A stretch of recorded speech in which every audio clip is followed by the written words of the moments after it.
Bienvenue dans cette nouvelle exploration. Aujourd'hui, on se penche sur un sujet vraiment brûlant. Un véritable séisme dans la chaîne d'approvisionnement mondiale des batteries. Et au cœur de tout ça, eh bien le Maroc et une entreprise, Alice. C'est une histoire assez fascinante en fait. Ça mêle géopolitique, techno de pointe et une stratégie économique plutôt audacieuse. Alors le but de notre discussion, c'est de décortiquer un peu tout ça. Comprendre comment ce mélange de tensions mondiales et d'innovation technologique, eh bien ça crée une opportunité assez unique pour le Maroc, sur ce marché hyper important des batteries LFP, lithium fer phosphate. Les documents qu'on a étudiés décrivent un partenariat qui pourrait bien changer la donne à l'échelle mondiale. Oui, tout à fait. Pour poser les bases, Alice, c'est une société anglo-taïwanaise, pionnière dans cette technologie LFP, et ils viennent de signer un accord préliminaire avec le Maroc. L'idée, y installer leur toute première usine de cathodes. Les cathodes, le composant clé de la batterie, c'est ça? Exactement. C'est ça qui détermine beaucoup la performance, le coût, et donc première usine Alice hors d'Asie. L'investissement de départ, c'est 250 millions d'euros. Mais bon, les implications stratégiques, elles vont bien au-delà de ce chiffre. D'accord. Alors attaquons direct parce que les sources appellent un thriller économique. C'est assez fort comme terme. D'un côté, on a la Chine, acteur ultra dominant, on le sait, plus de 90% de la production mondiale de cathodes LFP et presque 98% des cellules elles-mêmes. C'est écrasant. Et là, en juillet 2024, coup de théâtre. Pékin décide de limiter l'export de ces technologies LFP critiques. Oui, une façon de verrouiller là, encore plus leur avantage, quoi. Et cette décision, elle n'arrive pas par hasard, hein. Ça s'inscrit dans un climat de tension croissante. L'Occident, États-Unis, Europe cherchent par tous les moyens à être moins dépendants de la Chine sur ces technologies. Et la réponse américaine, elle est immédiate et très forte. Des droits de douane qui peuvent monter jusqu'à 150% sur les batteries chinoises. 150%, c'est énorme. Et énorme. Et en même temps, la carotte, des crédits d'impôt super généreux via l'Inflation Reduction Act, jusqu'à 35 $ par kilowattheure pour la production locale ou chez les pays partenaires. Donc les US utilisent les taxes et les subventions, le bâton et la carotte, pour essayer de relocaliser ou au moins de diversifier tout ça. Et l'Europe, dans tout ça, elle fait quoi? L'Europe, elle a une approche un peu différente. Plus sur les normes, disons. Elle met en place son mécanisme d'ajustement carbone aux frontières, le MACSEF.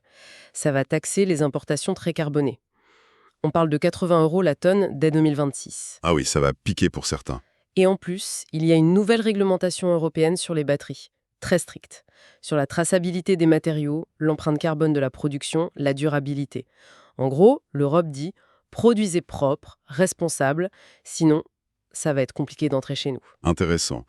Deux stratégies américaines et européennes, un peu différentes dans la forme, mais qui poussent dans la même direction finalement. Trouver des alternatives crédibles à la Chine. Exactement, c'est ça. Et c'est là, pile à ce moment-là, que le Maroc se positionne. Le timing est juste, parfait. On pourrait presque parler de David contre Goliath, non? Une nation africaine qui profite des tensions entre les géants pour se faire une place au soleil sur un marché d'avenir. C'est fort, hein? Et ce partenariat avec AliPS, c'est la clé de voûte de cette stratégie marocaine? Ah oui, c'est absolument central.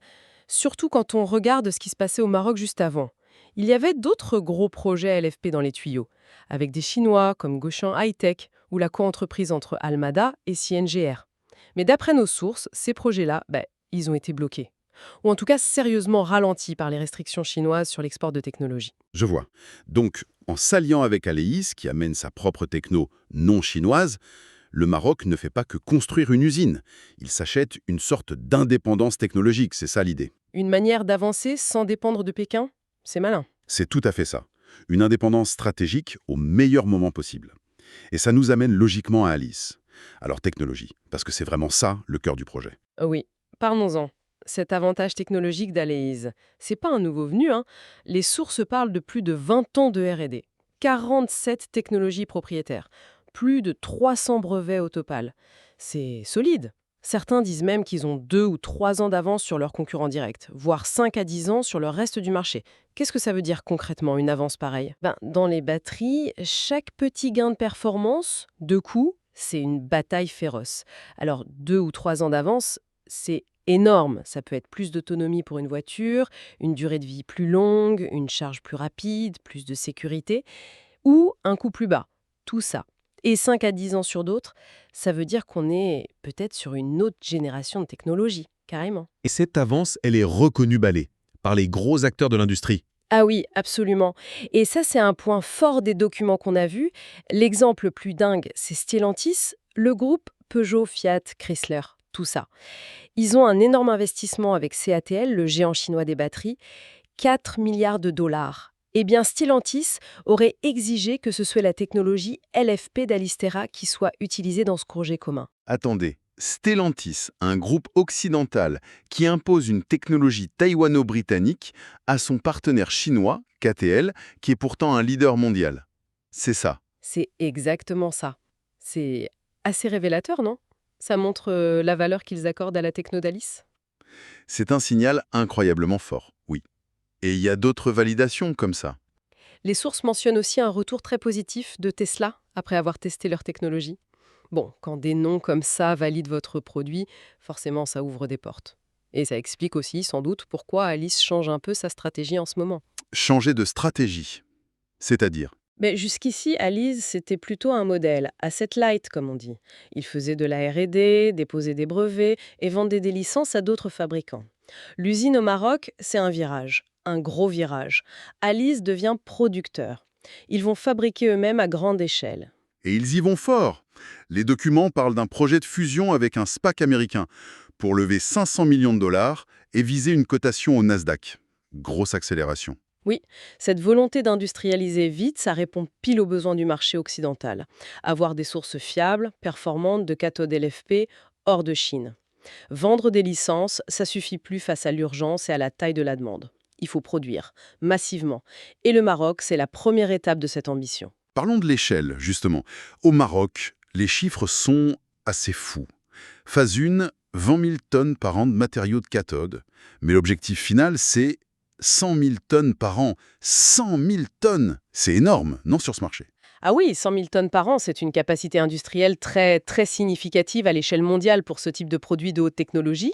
Pour donner une idée, leur capacité à Taïwan, qui servait plus pour la R&D, les pilotes, c'était peut-être 2500 tonnes par an. Là, on parle de multiplier par 40 fois. 40 fois plus! Oui, c'est un changement de dimension complet. Et ça devrait créer plus de 2500 emplois directs à terme. Et pour acheter tout ça, le carnet de commandes, il est déjà plein. C'est l'autre point clé. Apparemment, Aleiza a déjà des lettres d'intention pour des commandes sur plusieurs années qui totaliseraient 574 000 tonnes d'ici 2034. 574 000 tonnes. Oui, et la valeur estimée de tout ça, c'est plus d'1 milliard de dollars. 1 milliard. C'est colossal. Ça montre deux choses.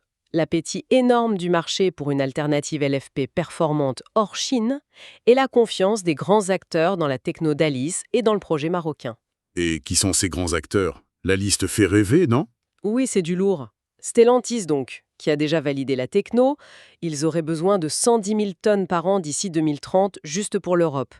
LG Energy Solutions, un des géants coréens de la batterie, eux ce serait plus de 100 000 tonnes par an d'ici 2030 aussi.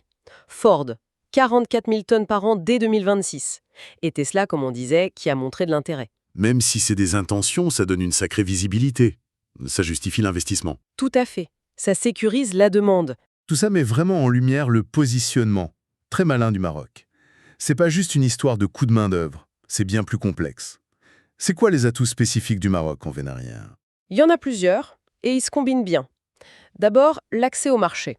Le Maroc a des accords de libre-échange avec une cinquantaine de pays, dont l'Union européenne, les États-Unis, mais aussi la Turquie, beaucoup de pays africains. Ça donne accès à un marché potentiel de 2,5 milliards de consommateurs. C'est énorme. Et puis il y a la géographie, évidemment. Bien sûr, le Maroc, c'est un pont entre l'Amérique du Nord, l'Europe, l'Afrique. Et c'est pas juste une idée, hein. Il y a les infrastructures derrière. Le port de Tanger-Med, par exemple. C'est devenu une plaque tournante mondiale. Et puis il y a déjà tout un écosystème industriel, surtout dans l'automobile. Mature, performant, avec des gens qualifiés. Et on parle aussi de la capacité de l'administration marocaine à accompagner ces projets. C'est important ça pour les investisseurs. Oui, le Maroc a prouvé qu'il savait faire. Accompagner les grands investissements, faciliter les choses, aider à former les gens. C'est un facteur de confiance. Mais le truc qui semble vraiment faire la différence aujourd'hui, c'est comment ces atouts collent parfaitement aux nouvelles exigences de l'Occident. Comment ils arrivent à cocher toutes les cases, en fait. C'est là que c'est très fort.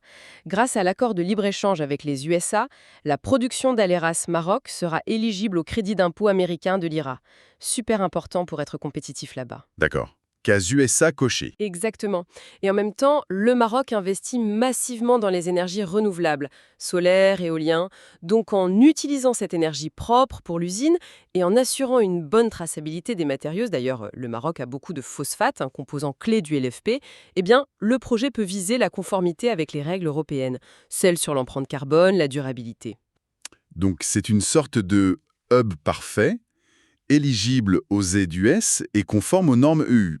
C'est assez unique comme positionnement. C'est tout à fait ça, un hub stable, fiable, qui répond à des exigences différentes. D'ailleurs, ça pourrait attirer d'autres financements, peut-être du Golfe. Et ça s'appuie sur une diplomatie économique marocaine qui a fait ses preuves.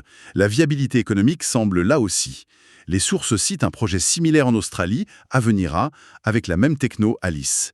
Il prévoit un taux de rentabilité interne de treillis de plus de 22% sur 20 ans. C'est très bon. Et le modèle économique d'Alice, ce coût plus marge, ça aide. Oui, ça protège un peu contre la volatilité des prix des matières premières, comme le lithium. Ça rassure les clients et les investisseurs. Tout ça arrive dans un marché LFP en pleine explosion. Rappelons un peu les chiffres. Le marché global des batteries pour véhicules électriques, c'est déjà énorme. 120 milliards de dollars en 2023. Et ça continue de grimper, plus 15% par an environ. Et dans ce marché, le LFP, ça prend de plus en plus de place. Surtout pour les voitures d'entrée et milieu de gamme. Moins cher, durable, sûr. Sa part de marché, c'était 40% en 2023. Ça pourrait monter aux 2/3, 66% d'ici 2035. Une technologie qui monte, mais avec toujours ce problème de la dépendance à la Chine. C'est le nœud du problème, oui. Cette techno LFP qui devient majeure, elle est faite à plus de 90% en Chine. Et pendant ce temps, on construit des dizaines de gigafactories de batteries en Europe, en Amérique du Nord. Et toutes ces usines, elles ont un besoin critique, urgent, de sécuriser leurs approvisionnements en cathode. Et elles les veulent locales, ou venant de pays alliés, fiables, et conformes aux nouvelles règles environnementales, sociales. Pour la diversification occidentale. Absolument. Une réponse très concrète à cette urgence. Et il y a aussi le transfert de savoir-faire. C'est crucial. Le Maroc, avec ce partenariat, il n'importe pas juste des machines. Il acquiert une compétence clé dans une techno d'avenir. Peut-être même sur ses évolutions, comme le LMFP, le lithium manganèse fer phosphate, qui promet encore mieux.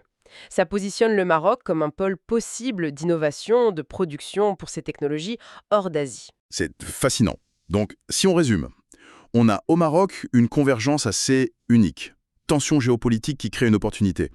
Une techno de pointe à l'ES qui semble avoir une vraie avance. Une stratégie nationale marocaine qui saisit la balle au bon. Et une demande marché gigantesque et urgente. La grande question c'est, est-ce que le Maroc devient juste une étape dans la diversification? Ou est-ce qu'on va naître une nouvelle plaque tournante mondiale pour les batteries LFP hors Asie? C'est exactement la question, hein. 1 milliard de dollars, comme on disait. Et ça ouvre une réflexion plus large, en fait. Si le Maroc réussit ce pari sur les batteries LFP, est-ce que ça pourrait inspirer d'autres stratégies similaires, dans d'autres secteurs technologiques, où on est trop dépendant d'une seule région? Est-ce que c'est le début d'une réorganisation plus profonde des flux mondiaux d'innovation, de production, avec l'émergence de nouveaux pôles technologiques dans des régions jusqu'ici moins centrales? C'est sans doute une des choses les plus passionnantes à suivre dans les prochaines années.